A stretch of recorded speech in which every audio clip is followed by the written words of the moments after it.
was a warm July evening in 1996 in Cedar Falls, Iowa, a place where parents still left doors unlocked and kids rode their bikes until the streetlights came on.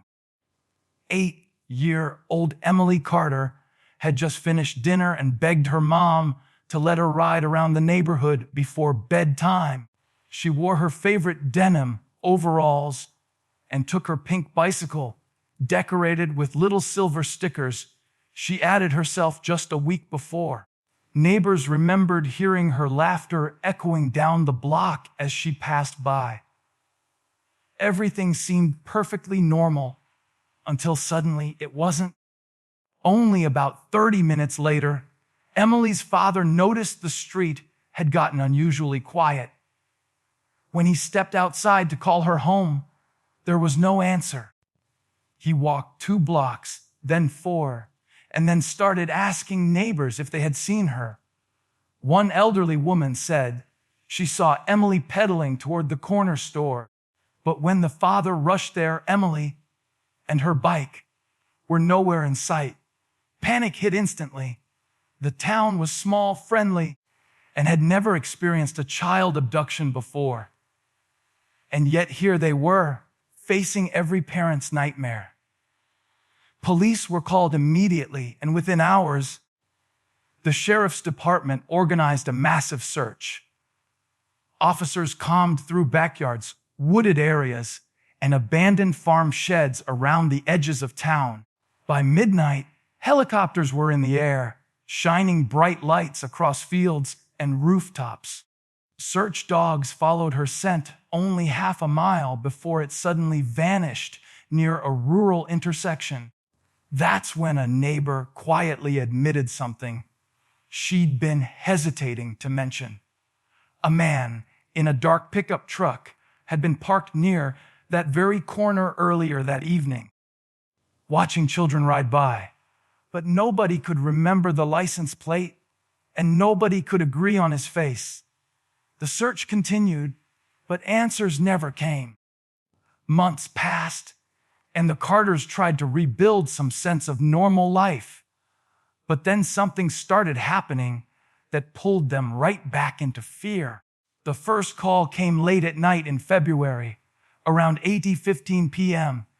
Emily's mother answered, thinking it might be the police with an update. But instead, all she heard was a soft static sound, like wind rushing through a small opening, followed by what she could only describe as faint breathing. No words, no noise in the background, just slow, shaky breaths, and then the call disconnected.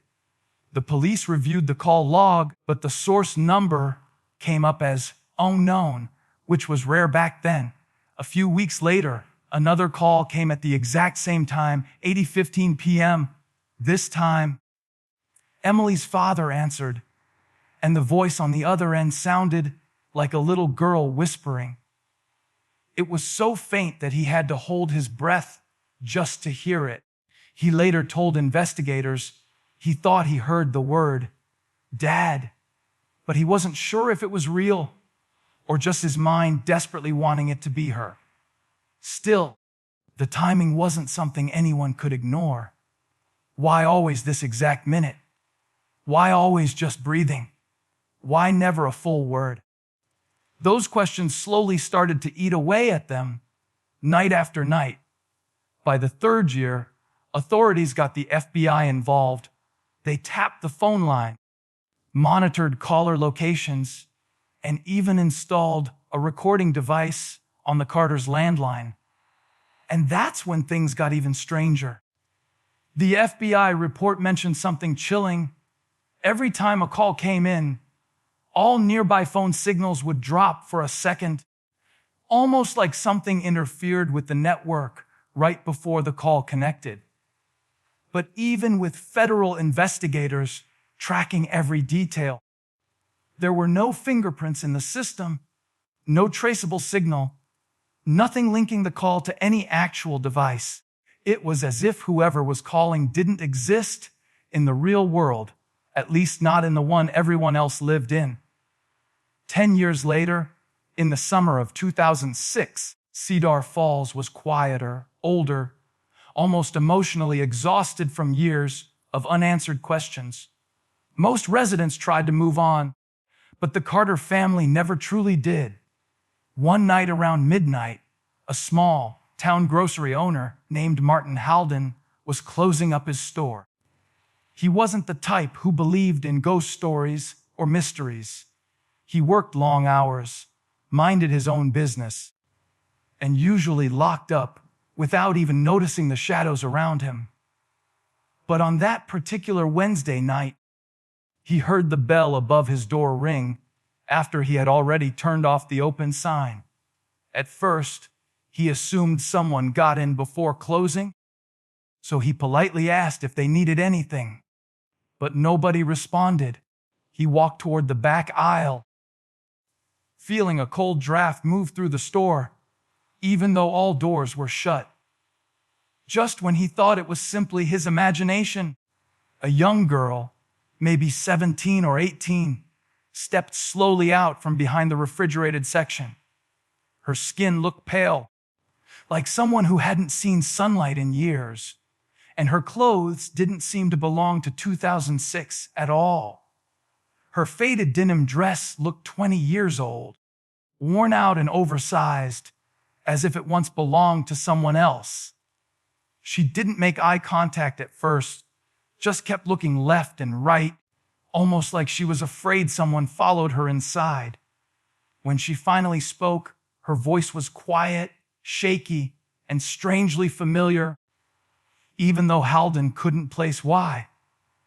She asked a simple question, but in a tone that chilled him straight through. "Can I use your restroom?" Halden pointed toward the back hallway and tried to shake off the uncomfortable feeling. He listened to her footsteps echo along the floor, slow and uneven, like someone learning how to walk again. A few minutes later, she returned, but something about her expression had changed. Her eyes looked wider now, almost terrified, constantly shifting toward the front windows. She asked the oddest question he'd heard in his life. "Sir, what year is it?" Halden let out a confused laugh, thinking she was joking or maybe in shock from something. But she didn't laugh. She just stared, waiting for an answer, her breathing quick, her hands trembling like she was running from something. And before he could even ask who she was or where she came from, she turned toward the dark street outside, as if something or someone was waiting for her there. When the girl stepped toward the exit, Halden noticed something strange about the way she moved, almost like she kept expecting someone to jump out at her. She paused near the front door, her hand hovering over the glass, as if something outside scared her more than staying inside. Halden gently asked if she needed help, maybe a phone or a ride. That's when she turned back toward him, her eyes wide and filled with a kind of fear he'd never seen before. Her voice dropped to a whisper, almost too soft to hear over the hum of the refrigerators. She said, "I finally got away from him." And her voice cracked like her throat was dry from screaming or crying. She swallowed, glanced over her shoulder again, then added, "But he'll find me again." The moment she said those words, Halden felt something cold slide through his stomach. He opened his mouth to ask who she was talking about or where she had come from, but before he could, she suddenly stepped outside. The night air was cloudy and unusually still, almost like the town itself was holding its breath. Halden walked to the door to follow her with his eyes, but somehow she was already halfway across the parking lot, moving faster than she had inside. The lights flickered overhead just for a second, and Halden rubbed his eyes, thinking maybe he was exhausted from the long workday. A minute later, when he finally forced himself to step outside and look for her again, The lot was completely empty. No footsteps. No vehicle pulling away. Not a single trace she had ever been there at all.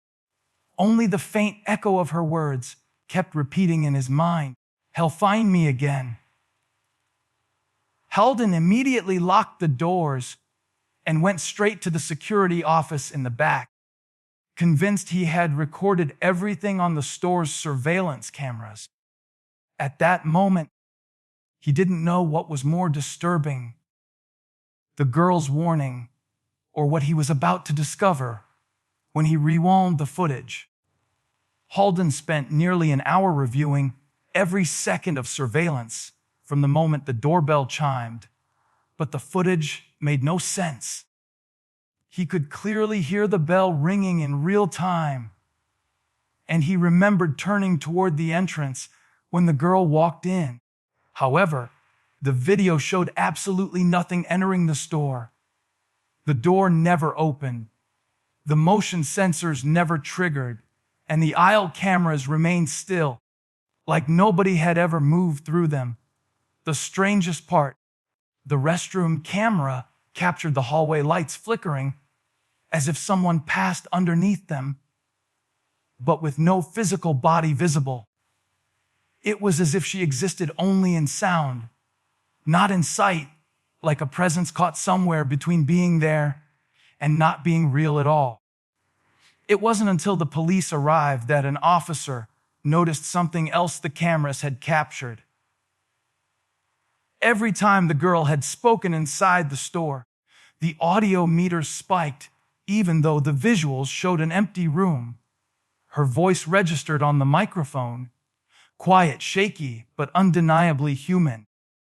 When Halden mentioned what she said about getting away from him, detectives leaned in closer, trying to hear every breath, every syllable. And then, in one chilling moment, the recording played her last whispered sentence in full. "Tell my mom I'm still here."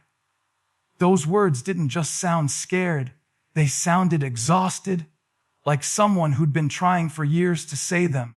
Investigators sent the audio to experts, including a forensic linguist who compared the voice to a home video recording of Emily Carter when she was 8 years old. Days later, the report came back with something no one in Cedar Falls was prepared to hear.